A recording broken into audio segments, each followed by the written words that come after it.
In a world painted with dust and despair, in the sun-scorched city of Viridia, lived a boy named Kale. If you were to walk its labyrinthine alleys, you'd see him. A flash of ragged clothes and determined eyes. He owned nothing but a spirit that refused to be broken. His days were a constant search for scraps, for anything to quiet the rumble in his belly. His nights were spent on a cold, hard floor, dreaming of a world beyond the grind, a world with colour and hope. One sweltering afternoon, the heat pressing down like a physical weight, Kale found himself scavenging near the forgotten docks. The air was thick with the smell of salt and decay. As his fingers sifted through the sand, they brushed against something smooth and cool.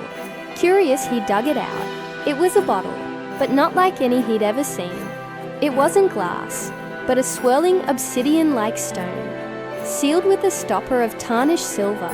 It felt ancient, and as he held it, he could feel a quiet hum of energy, a silent song that seemed to call directly to him. He clutched his discovery tight and hurried back to the hollowed-out husk of a building he called home, alone in the dusty quiet, with only the slivers of sunlight piercing the gloom. Kale worked the stopper free. He braced himself, expecting a puff of smoke, maybe a theatrical explosion, like in the old tales. But there was nothing so dramatic. Instead, a trickle of liquid starlight poured out, pooling on the floor. It shimmered, then spun, faster and faster, forming a whirlwind of midnight blue and glittering gold. From the heart of this miniature galaxy, a figure emerged. She wasn't a boisterous, larger-than-life Genie. She was a woman seemingly woven from nebula and dusk. Her hair floated as if underwater, threaded with distant stars. Her eyes held the wisdom of 1,000 silent constellations, and when she spoke, her voice was like the whisper of a passing comet. Her name, she said, was Lyra, a Gennie, bound for millennia to this obsidian prison.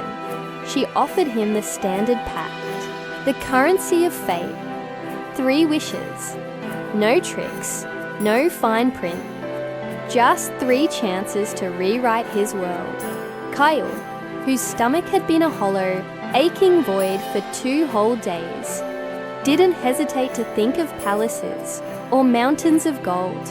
His first wish was simple, born of pure, desperate necessity.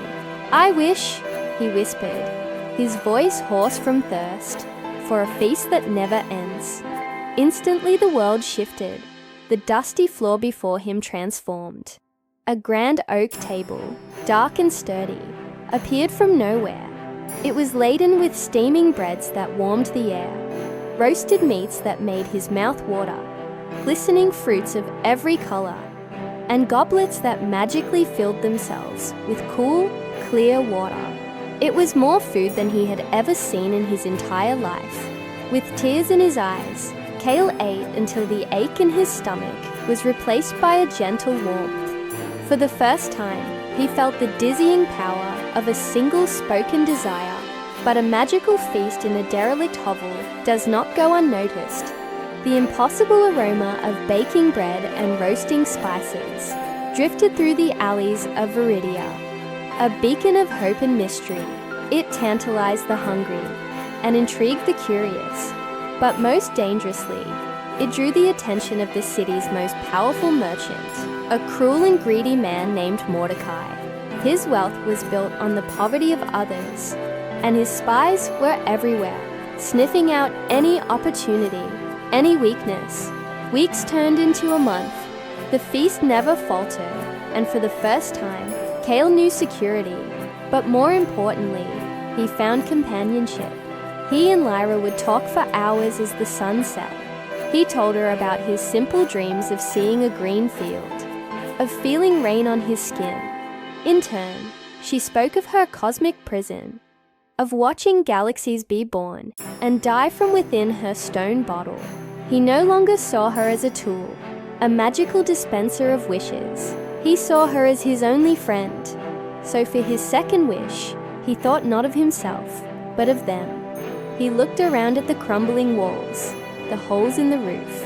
"I wish for a home," he said, his voice firm. "A safe place for both of us."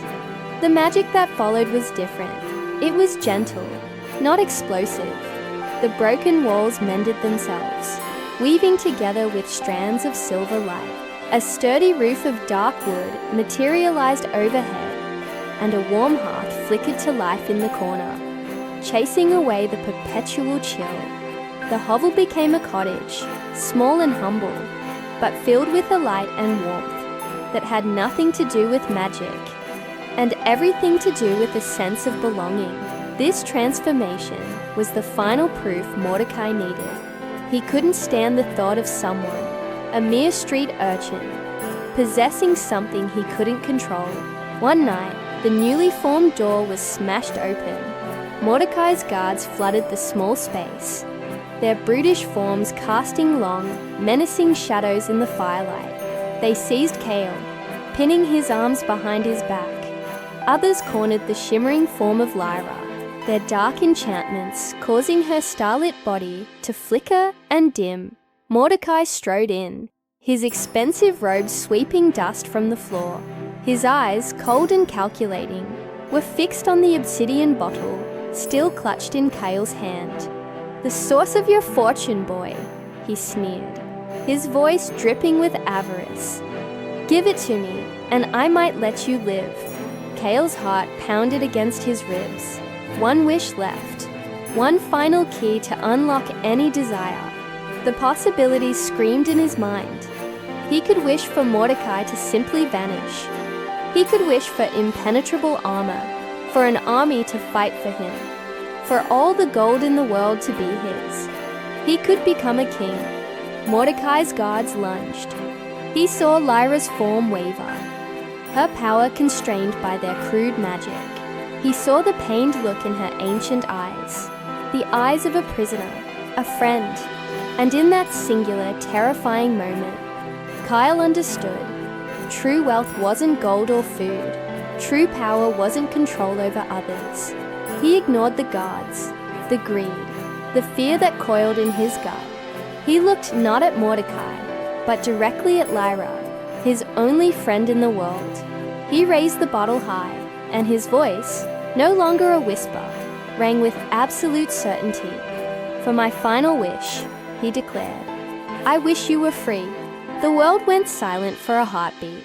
Then, the obsidian bottle glowed with an impossible, blinding light, before shattering into a million shimmering motes of dust. A shockwave of pure, untainted energy erupted outwards, throwing the guards back like rag dolls. Lyra's form exploded into a supernova, a true constellation unleashed in the tiny cottage. She was no longer bound, no longer a servant. She was cosmic power, untethered and magnificent. Mordecai stared, his face a mask of horror and disbelief, as the unbound Gennie turned her stellar gaze upon him. With a quiet, graceful wave of her hand, his stolen treasures across the city turned to sand. His guards fled into the night, their courage gone. Mordecai was left with nothing but his own empty greed. The blinding light subsided. Lyra stood before Cale, no longer translucent, but solid, and more beautiful than any star in the sky.